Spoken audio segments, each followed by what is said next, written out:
By early 1942, the struggle for the Netherlands East Indies had become a contest over resources, sea lanes, and time. For Japan, access to petroleum products was a strategic requirement shaped by wartime consumption and the risk of blockade. The Dutch East Indies offered refinery capacity and oil fields, alongside rubber, tin, and other commodities that affected industrial logistics across the region. For the United States, Britain, the Netherlands, and Australia, the islands formed part of a defensive arc intended to prevent Japanese forces from reaching the Indian Ocean approaches and the northwestern approaches to Australia. In response to rapid Japanese advances after December 1941, the Allies attempted a unified command structure, the American, British, Dutch, Australian Command, commonly abbreviated as ABDA. It was created in January 1942 under British General Archibald Wavell, with an operational mandate spanning a wide area from Burma to the Eastern Indies. The intent was to coordinate air, naval, and ground forces to hold what Allied planners described as the Malay Barrier. But the command inherited forces already stretched by earlier losses and redeployments. Its short operational timeline meant that national procedures, communications practices, and supply systems remained only partially integrated when major Japanese moves against Java began. The strategic geography of Java concentrated these pressures. Java held key ports such as Surabaya and Tanjung Priok, Batavia, airfields vital for reconnaissance and defense, and administrative centers for Dutch colonial governance. As Japanese forces gained forward air bases across Borneo, Celebes, and the Lesser Sundas, Allied air coverage over Java narrowed, complicating scouting and making daylight movement at sea increasingly hazardous. Civil authorities and military staffs had to plan simultaneously for defense, evacuation of selected personnel and materiel, and continuity of command in the face of air attack and disrupted communications. Japanese operational planning for Java was organized around amphibious landings supported by surface escorts and air power. Two main invasion groupings were assembled: a Western force that sailed from Cam Ranh Bay on the 18th of February 1942, with 56 transports carrying major elements of the Japanese 16th Army, and an Eastern force that sailed on February 8, 1942, with 41 transports carrying additional units intended to secure key objectives, including airfields needed for immediate air support over the island. These movements compressed the Allied decision cycle because the convoy routes approached Java from different directions and were screened by cruisers and destroyers. Within Allied naval planning, responsibility for local sea defense in the East Indies rested with Dutch command, but the available ships were multinational and uneven in condition. The surface force that would later sortie toward the Java Sea brought together U.S., British, Dutch, and Australian warships with different gunnery procedures, signal practices, and tactical doctrine. In aggregate terms, the principal striking force that would attempt interception consisted of 2 heavy cruisers, 3 light cruisers, and 9 destroyers. Opposing it, the Japanese escort covering the invasion convoy deployed 2 heavy cruisers, 2 light cruisers, 14 destroyers, and the transports themselves. Even before the first shots, both sides were operating under constraints. The Allies had to fight with limited air reconnaissance and short repair cycles, while the Japanese had to protect slow transports and keep the invasion timetable synchronized with airfield seizures and follow-on landings. By mid-February 1942, the campaign had moved from distant perimeter contests to immediate pressure on Java itself. Japanese seizures of forward airfields and anchorages around Borneo, Celebes, and the Lesser Sunda chain reduced the distance for land-based aircraft to strike Java's ports and airfields.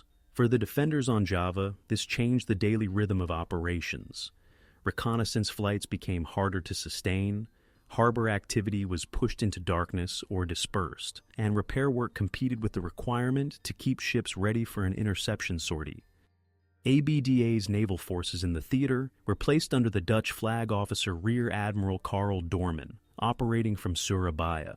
His assignment was operational rather than symbolic: detect and disrupt invasion shipping before landings could be established on Java. The challenge was that the available surface ships were not a single fleet that had trained together. They were an assembled force with national differences in signal books, gunnery routines, torpedo doctrine, and damage control practice. Even when radios worked, coordination had to be simplified to the essentials: course, speed, contact reports, and permission to engage. In the days immediately before the Java Sea battle, Allied commanders were reacting to a series of rapid Japanese moves around Java's perimeter. Landings on Bali and actions in nearby waters demonstrated how quickly Japanese escorts could appear, cover transports, and withdraw under air protection. These clashes did not decide Java's fate by themselves, but they consumed fuel, ammunition, and repair capacity, while also limiting the pool of destroyers and trained crews available for the main interception effort. Ships that survived earlier actions often carried damage that reduced speed, impaired fire control, or forced conservative tactical choices. Air attacks intensified the sense of compression.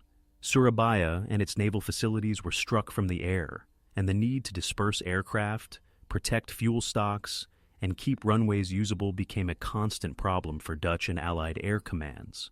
For surface ships, the implication was practical. Movements in daylight increasingly invited air attack unless strong fighter cover could be guaranteed.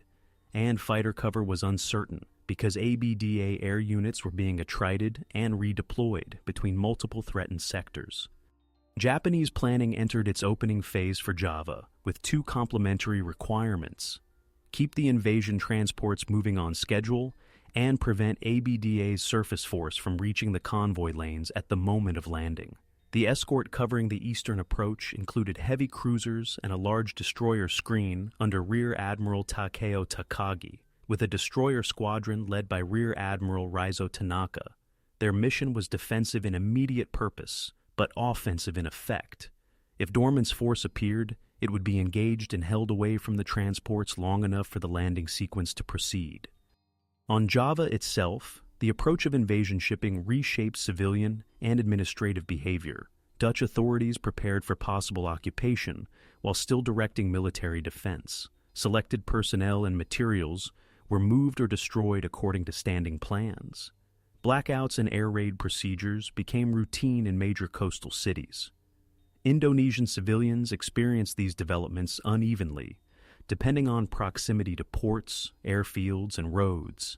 Some were drawn into forced labor and emergency logistics, while others faced sudden disruptions in food supply, transportation, and local governance as military priorities overrode normal administration. By 26 February, Allied intelligence and reconnaissance indicated that major Japanese convoy movements were converging on Java. Dorman's problem was timing. If he sailed too early, he risked missing the transports and exposing his ships to air attack and submarine threat without achieving an interception. If he sailed too late, the invasion would begin, and a surface action would shift from stopping landings to contesting a beachhead already supplied and covered. The decision that followed was the beginning of the battle's operational story. A multinational surface force would sortie with limited air support, incomplete scouting, and a narrow window to find and strike an escorted convoy before troops and equipment could be put ashore. For Japan, the objective around Java in late February 1942 was not a single fleet engagement, but a sequence. Move army formations ashore, seize airfields quickly enough to base fighters and bombers on the island, and then use those airfields to close the remaining sea and air corridors into the eastern Indian Ocean and toward northern Australia. The invasion convoys were therefore treated as the main effort, with surface escorts tasked to prevent disruption long enough for landing schedules to be met. A transport delayed at sea or driven off course could create a gap in the ground timetable, which then affected air support, port capture, and the ability to unload heavy equipment. For ABDA, the surface sortie that would become the Battle of the Java Sea served a different strategic purpose. It was intended to break the invasion sequence by attacking transports and their close escorts before troops could secure beaches and airfields on Java. The naval goal was not proportional attrition of warships, but the denial of time and space. In practical terms, this meant accepting combat under unfavorable conditions if contact with the convoy could be forced. ABDA's larger strategic hope was that delay would enable reinforcement evacuation of key materiel, or a more organized defense on land, even as air and ground positions around the island were contracting. The planning constraints were visible in the order of battle and in logistics. Doorman's striking force combined 2 heavy cruisers, 3 light cruisers, and 9 destroyers, assembled from 4 navies. The cruisers provided the gun range and staying power required to engage enemy cruisers and still reach transports.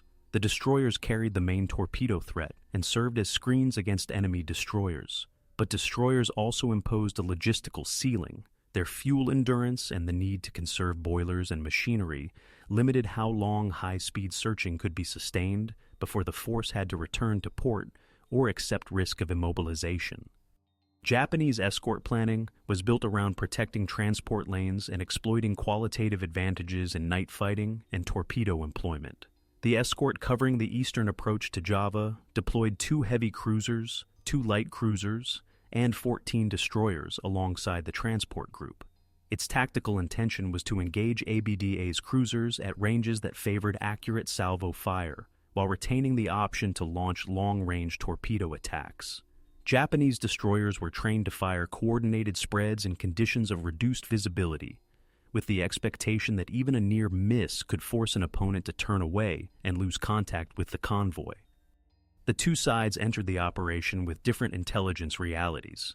ABDA needed reconnaissance to solve a basic geometry problem, find a moving convoy across a wide sea with limited aircraft, then concentrate ships fast enough to arrive before landings began. Japanese planners, operating closer to their newly captured forward bases, could support convoy movements with more consistent air reconnaissance, and had float planes embarked on cruisers to extend scouting and spotting.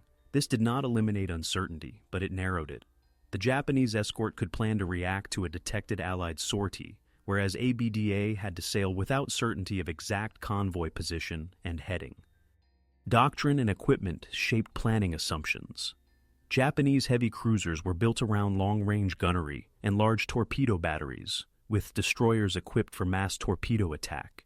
ABDA cruisers relied primarily on gunfire, while torpedo employment depended heavily on destroyers, whose weapons, crew experience, and tactical manuals varied by navy. Communication procedures had to be simplified to keep a mixed force coherent in action. Detailed maneuvering plans were harder to execute once firing began, especially if radio silence was attempted to reduce detection. Several miscalculations were built into the situation before the first engagement.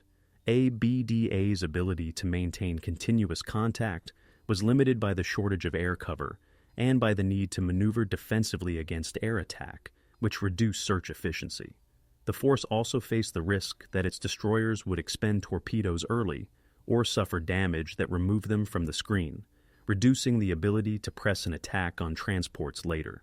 Japanese planning carried different risks. Escort commanders had to prevent ABDA from reaching the convoy without being drawn away so far that the transports became vulnerable to another strike axis. The escorts, therefore, had to fight a delaying action and still remain in a position to cover the convoy's final approach. Both sides also operated under political constraints that shaped planning language and priorities. For Japan, the rapid capture of Java was linked to the credibility of a wider campaign narrative and to the immediate material requirement to secure oil production and refinery infrastructure.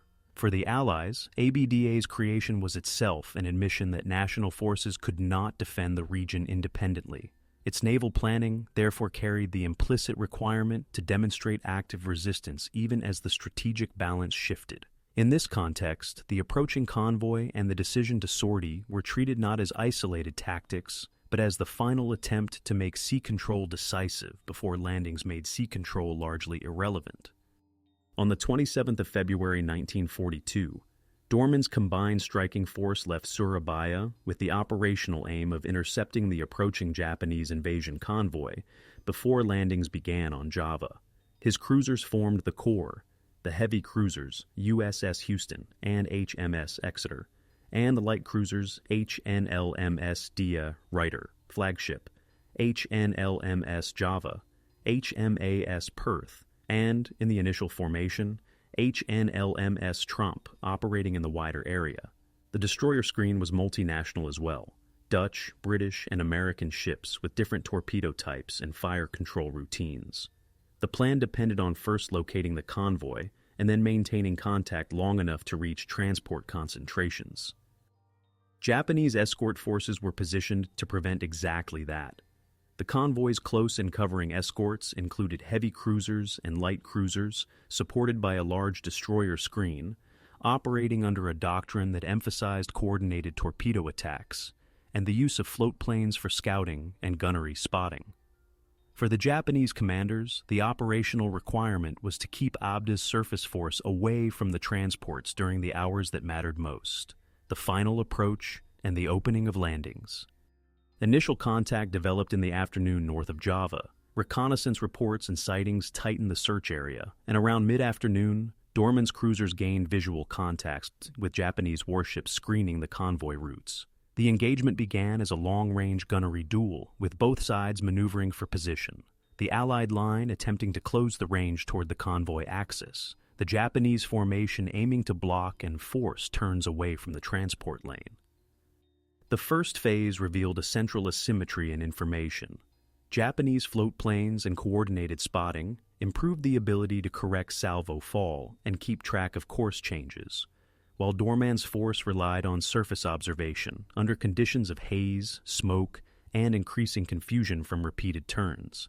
Radio discipline and signal flags competed with the immediate need to avoid incoming fire, maintain station, and prevent destroyers from being isolated.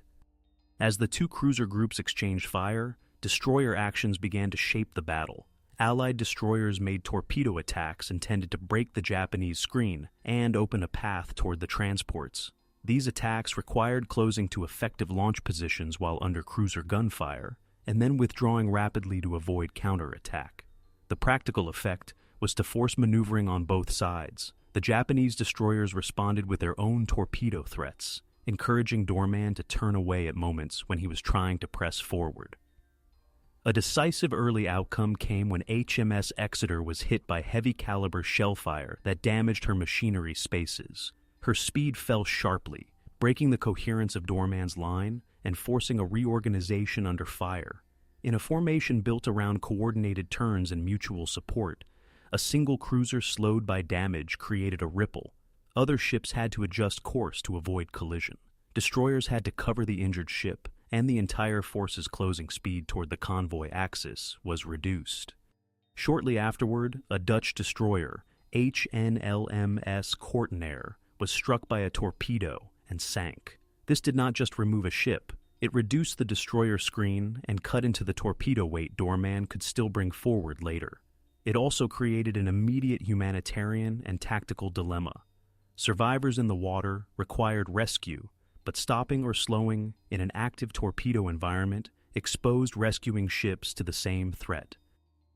The combined effect of Exeter's damage and the destroyer loss was a shift from a planned interception toward a series of forced choices. Dorman continued to seek a route toward the invasion shipping, but each attempt to close met a blocking screen, long-range gunfire, and torpedo patterns that demanded evasive turns. As daylight faded, smoke, splashes, and course changes made it harder for either side to maintain a clear picture of the other's exact formation while the strategic clock kept moving.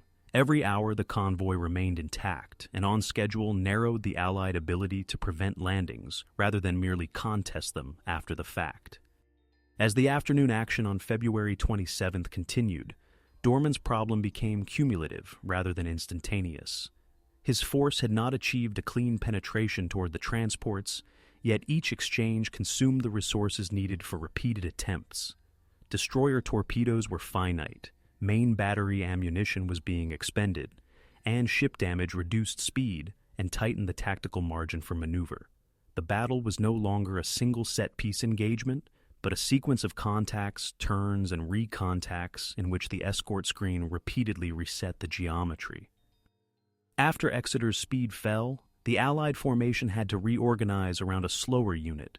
The immediate operational decision was whether to detach damaged ships to preserve fighting strength in the remaining cruisers, or keep the force together to maintain a credible attack mass.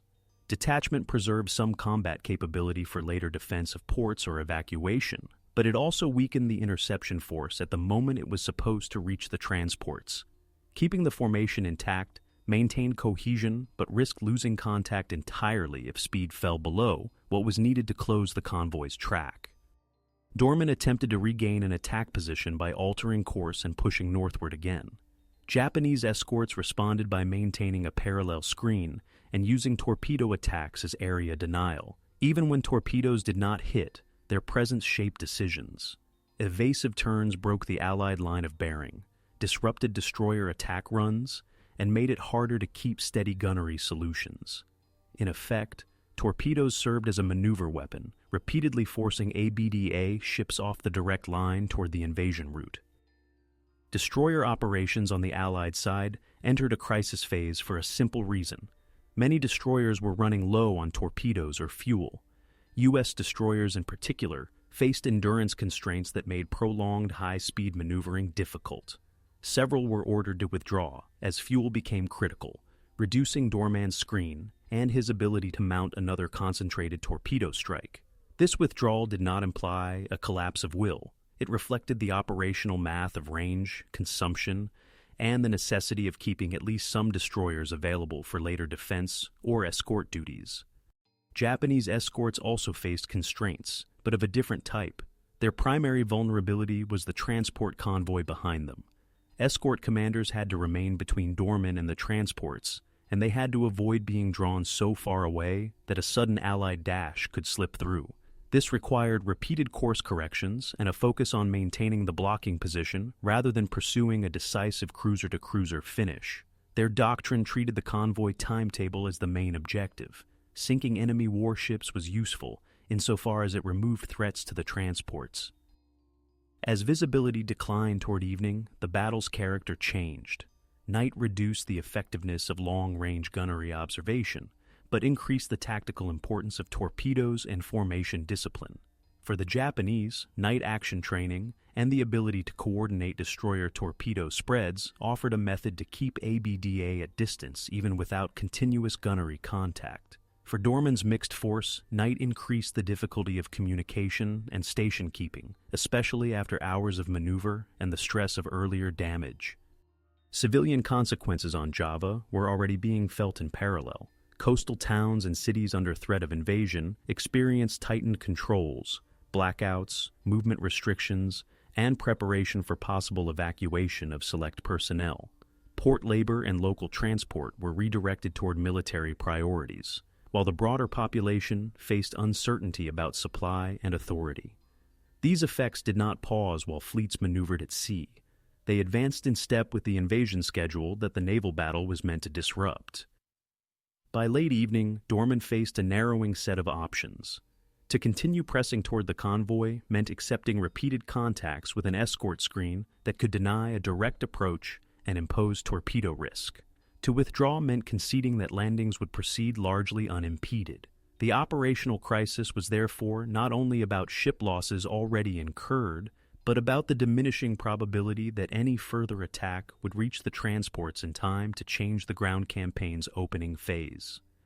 After nightfall on February 27th, the battle reached its peak not through a single continuous firefight, but through a final sequence of maneuvers in which time, fuel, and formation cohesion mattered as much as gun range.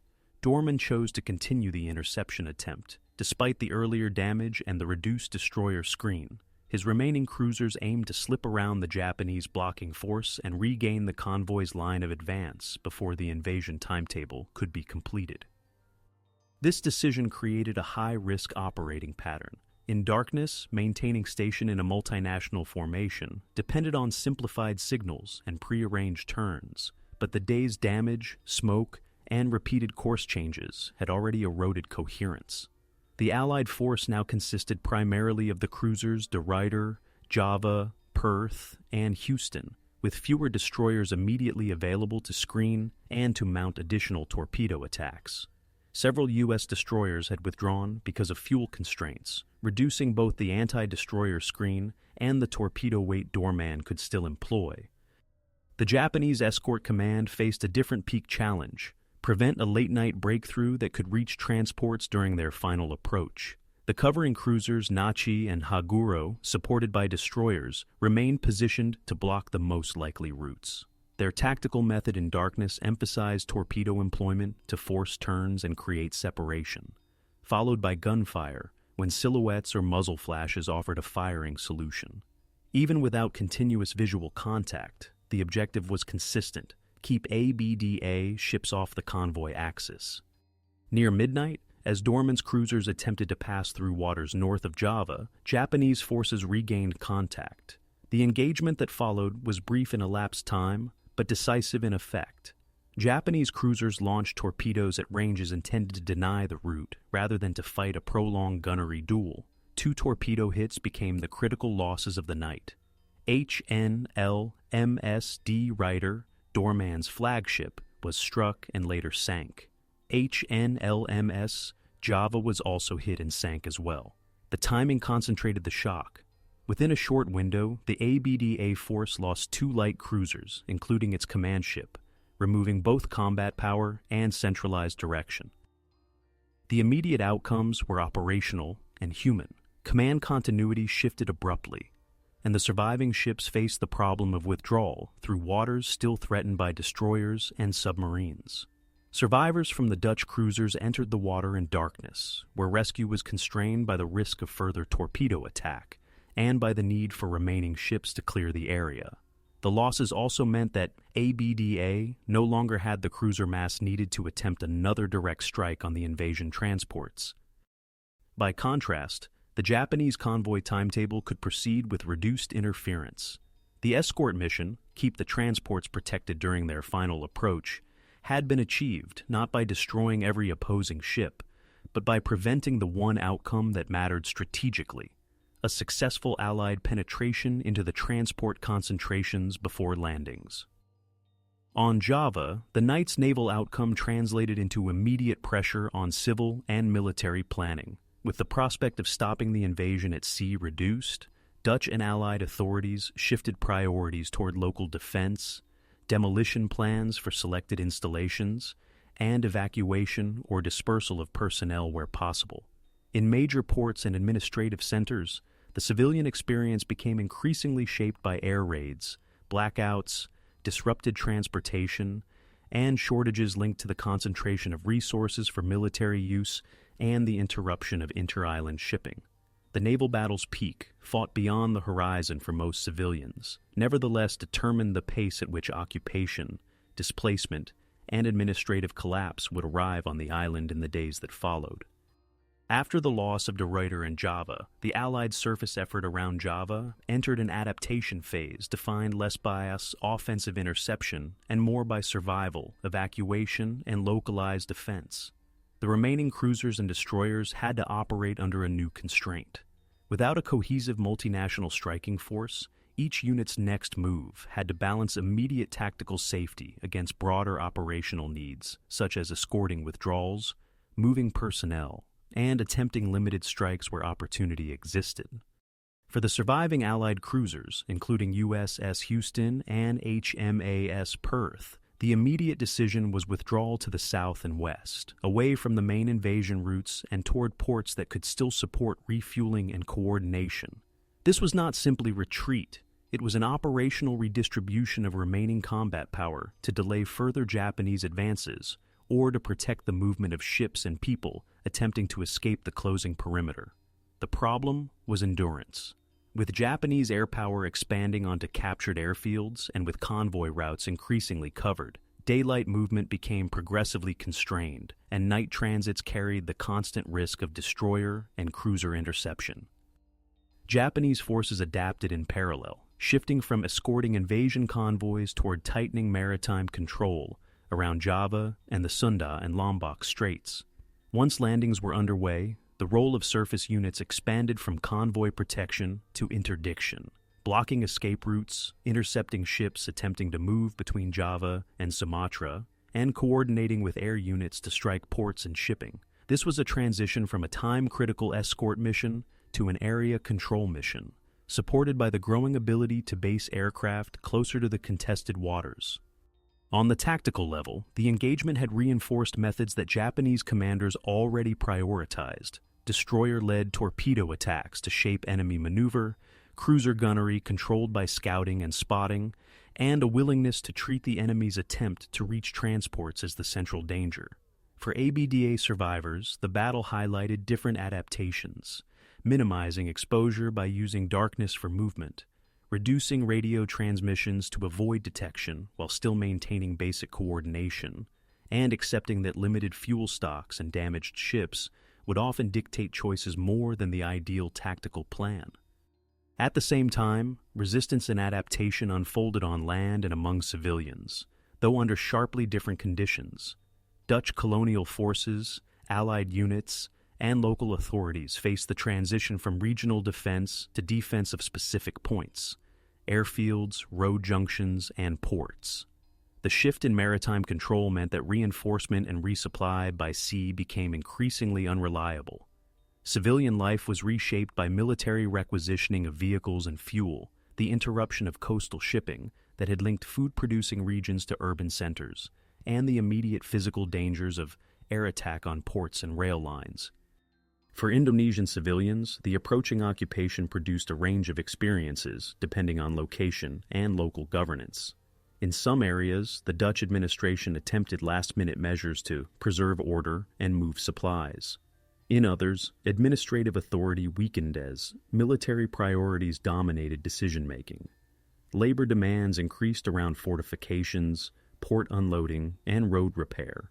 Rumors and uncertainty spread faster than verified information, especially as radio communications and newspapers were disrupted, and as population movement increased near threatened coastal zones. Within Allied command structures, adaptation also took the form of reassessment. ABDA's short-lived Unified Command had been created to coordinate defenses across a wide theater, but the pace of Japanese operations forced repeated emergency decisions, often with incomplete information.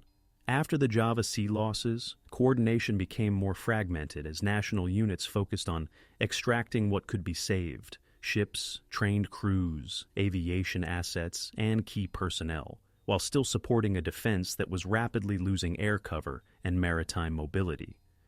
The psychological and organizational toll on crews was measurable in operational behavior rather than rhetoric. Ships that had been in action for hours, had maneuvered repeatedly under torpedo threat, and had witnessed the loss of consorts now had to navigate narrow seas where any contact could be decisive. Damage control and fuel conservation became as important as gunnery. Night navigation, identification of friendly ships, and avoidance of friendly fire or collision became immediate concerns, especially as survivors attempted to regroup without the centralized direction that had been provided by Dorman's flagship. This phase set the conditions for the next turning point. The remaining Allied ships' attempts to escape Java's closing perimeter through the narrow straits to the west, while Japanese forces sought to convert the naval victory into complete maritime containment. The operational turning point came in the narrow hours between the night actions at sea and the first troops stepping onto Java. After the Java Sea battle had broken ABDA's cruiser force, Japanese planners no longer needed a decisive fleet action. They needed the straits sealed and the landing schedule protected. For the remaining Allied ships, the problem shifted from intercepting transports to escaping a closing maritime net while still attempting to disrupt landings where possible. On February 28th, USS Houston and HMAS Perth reached Tanjung Priok, Batavia's port, after the previous day's fighting. Their next orders were to move south and then west toward Cilacap via the Sunda Strait, using darkness to reduce air exposure. A Dutch destroyer, HNLMS Evertsen, was assigned to follow. The force sailed in the evening. Houston and Perth departed around 1900 hours. Evertsen left later, roughly 2 hours behind, after completing readiness and loading requirements. The Japanese West Java invasion convoy was entering Bantam Bay at the same time. It included more than 50 troop transports with Army units assigned to seize Western Java's ports and airfields, escorted by destroyers and cruisers positioned to protect the anchorage and the approaches. Shortly after 10 p.m., as Houston and Perth entered the strait, they encountered Japanese units screening the convoy's path into Bantam Bay. The Allied cruisers were not maneuvering to fight a convoy battle. They were attempting a transit, The contact forced an immediate change. Instead of avoiding action, they had to fight through to keep moving.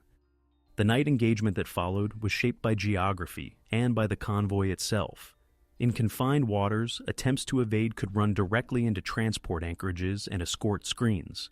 Houston and Perth fired on targets in the bay, including transports, while Japanese cruisers and destroyers closed from multiple directions. Torpedo attacks became the primary mechanism for blocking the route. Even when a torpedo did not hit, its threat forced turns that reduced speed and complicated navigation. Both Allied cruisers took repeated hits from gunfire and torpedoes. After midnight, Perth sank. Houston sank later in the same action.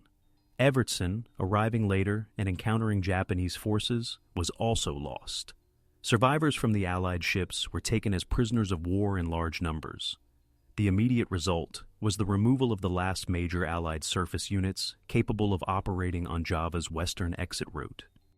While this was happening, the invasion timetable continued. Japanese troops landed at multiple points on March 1st, in the west at Bantam Bay near Merak and at Aratan Wetan, in the east at Kragen. These landings were designed to secure ports and road access while moving rapidly toward airfields that could host fighters and bombers. The airfield at Kalijati, threatened from the Aratan Wetan landing, became a key objective because controlling it shortened the air distance over central Java and accelerated the shift from sea-based cover to land-based air dominance. At the same time, remnants of ABDA's earlier formation attempted to withdraw and regroup. HMS Exeter, damaged in the Java Sea battle, sailed with escorts but was intercepted on March 1st in what became the Second Battle of the Java Sea. Exeter was brought to a standstill under cruiser fire and then torpedoed. She sank late in the morning. Her destroyer escort HMS Encounter was also lost, and USS Pope was sunk later after being found and attacked. These actions did not change the landing outcome, but they eliminated additional Allied ships that might have supported evacuation, local escort duties, or a later concentration elsewhere. For Japanese commanders, the turning point was achieved when two conditions were met simultaneously. Landings were underway on Java, and Allied surface units capable of disrupting them had been destroyed or forced out of the area. For Allied commanders, the same moment meant a shift in priorities from sea denial to ground delay, demolition of selected facilities, and evacuation of personnel where still possible. For civilians on Java, the turning point was experienced as a rapid transition in authority and security. Ports and roads became military corridors. Air raids and blackouts remained routine, and the disruption of coastal shipping and local administration began to translate into shortages, displacement, and uncertainty about the immediate rules governing daily life. With the landings of March 1, 1942, combat operations shifted from contested sea approaches to a rapid land campaign in which maritime outcomes determined what could be supplied, reinforced, or evacuated. The naval battles had ended ABDA's ability to contest the Straits and the Java Sea with major surface units. What followed was not an orderly withdrawal, but a sequence of local withdrawals, surrenders, and evacuations shaped by collapsing air cover, disrupted command links, and the speed of Japanese ground movement. On the Japanese side, the immediate operational task after landing was to seize airfields and road junctions that would allow dispersed beachheads to merge into a single advancing front. Western landings near Merak and Bantam Bay aimed to secure the Sunda Strait approaches and open a route toward Batavia. The landing at Aratan Wetan supported a drive toward the Kalijati airfield, while the eastern landing at Kragen threatened Surabaya's wider defensive system from the north coast. The tempo of these moves depended on quickly unloading motor transport, fuel, and artillery, an unloading process now protected by the fact that ABDA surface forces had been eliminated. For Dutch and Allied commanders on Java, the problem became administrative as well as tactical. Defending forces included KNIL units, Dutch territorial troops, and Allied formations of mixed readiness. Many had limited anti-tank weapons, restricted mobility, and inadequate air support. Communications between sectors were disrupted by air attacks, sabotage measures, and the rapid loss of key nodes. As Japanese columns advanced, many defensive plans degraded into delaying actions around bridges, roadblocks, and airfields, intended to slow the pace long enough to move personnel, destroy selected stocks, and preserve a minimal command structure. The collapse of maritime escape routes made withdrawal options narrow. Some personnel and civilians were moved by ship or small craft where possible, but Japanese control of the straits and growing air coverage reduced safe windows. Ships remaining in port faced an immediate choice: attempt a high-risk departure, scuttle to prevent capture, or remain and accept likely seizure. Demolition and denial measures were carried out selectively against fuel stores, port facilities, and communications equipment, but the speed of the ground advance and the need to avoid uncontrolled urban destruction limited what could be done in practice. Civilian consequences intensified as the land campaign expanded. Large cities such as Batavia and Surabaya experienced air raids and administrative disruption, while rural areas along advance routes saw requisitioning of vehicles and food supplies. The end of reliable coastal shipping and the redirection of rail and road transport for military use affected food distribution and medical supplies. Population movement increased as people left, threatened zones, or sought family members displaced by the rapid shift in front lines. The experience of Indonesians varied widely. Some encountered the remaining Dutch administration attempting to maintain order. Others encountered rapidly changing local authority as Japanese units arrived and imposed new regulations. After a week of rapid operations, the Dutch command concluded that further organized resistance on Java could not be sustained. On March 8, 1942, the Dutch East Indies Command surrendered. This ended formal combat on Java, though it did not end hardship. Tens of thousands of Dutch and Allied military personnel entered captivity, and civilian administration was reorganized under occupation. For Japanese forces, the surrender secured the central objective of the campaign: control of Java's ports, infrastructure, and administrative centers, while also enabling redeployment of naval and air assets to other theaters. The withdrawal phase at sea had already culminated in the loss of many ships and the capture of surviving crews. For those who escaped, the immediate consequence was a redistribution of surviving Allied naval strength toward other bases, particularly in the Indian Ocean and Australia, where the priorities shifted to convoy protection and rebuilding a defensive perimeter. For those captured, the aftermath was defined by imprisonment and forced labor under wartime conditions, while families and civilian populations on Java faced the reality of a new authority, altered economic controls, and the disintegration of pre-war structures that had organized trade, policing, and governance. By the time organized resistance ended, the Battle of the Java Sea and its follow-on actions had already determined the operational environment. Japanese forces had secured the maritime approaches long enough to land and link beachheads, while Allied forces had lost the ability to contest the region's sea lanes with surface combatants. The immediate aftermath was therefore not only a military defeat at sea, but a transformation of daily life across Java driven by occupation, disrupted supply networks, and the removal of the Allied command system that had attempted to coordinate defense across Southeast Asia. The Battle of the Java Sea mattered less as an isolated naval engagement than as the decisive failure of a time-critical defensive system. In operational terms, ABDA's purpose was to deny Japan the ability to land major ground forces on Java and rapidly convert captured territory into a network of air bases and ports. The battle's outcome did not merely reduce Allied ship counts. It removed the last multinational surface force positioned to contest the invasion convoys on schedule. The land campaign that followed demonstrated the linkage. Once transports were protected through the final approach, Japanese ground forces gained the freedom to seize airfields and road nodes, after which sea control became structurally harder to challenge. Strategically, the campaign completed Japan's acquisition of the Netherlands East Indies at a pace that shifted the balance of resources and basing across the wider war. Control of oil production and refining capacity was a central motivation, and the fall of Java also delivered ports, repair facilities, and airfields that extended Japanese operational reach. For the Allies, the loss forced a reorientation. Instead of defending the Malay barrier with forward forces, remaining naval and air assets were pulled back to protect Indian Ocean shipping, reinforce Australia, and rebuild a more sustainable perimeter based on longer supply lines and stronger industrial support. The battle also exposed structural limits of coalition command under extreme compression. ABDA unified multiple national forces under a single theater command only weeks before decisive combat.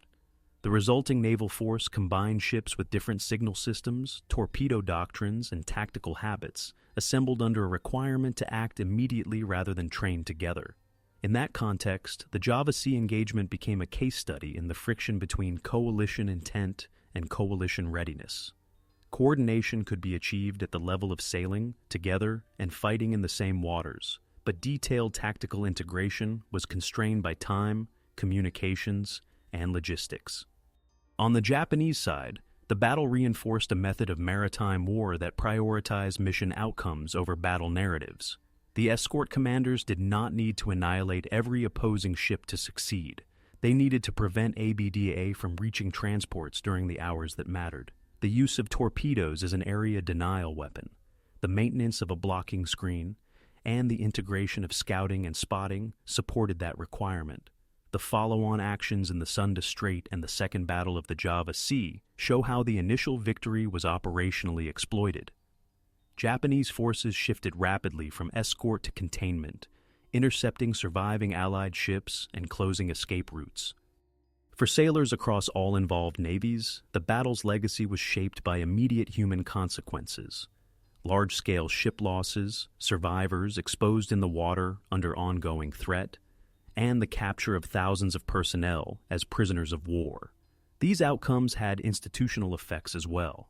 The Allied navies in the region lost not only hulls but trained crews, command staffs, and specialized capabilities, complicating later rebuilding efforts. Japanese forces gained momentum and confidence in combined escort and amphibious doctrine, though their broader war trajectory would later be shaped by industrial and logistical constraints at a different scale. For civilians on Java and across the Indies, the battle's significance lay in how quickly maritime defeat translated into occupation and administrative transformation. The loss of Allied sea control disrupted coastal shipping and food distribution, altered labor demands, and changed the authority structures governing daily life. Dutch colonial administration collapsed within days of the landings, and local populations experienced the transition through new regulations, requisitioning, and the redirection of economic activity toward the occupiers' priorities. The war at sea, fought beyond sight for most civilians, became the enabling condition for a new political reality on land. In historical debate, the Java Sea campaign is often discussed in terms of tactical decisions and ship performance, but its most durable significance is operational. It demonstrates how the ability to protect invasion.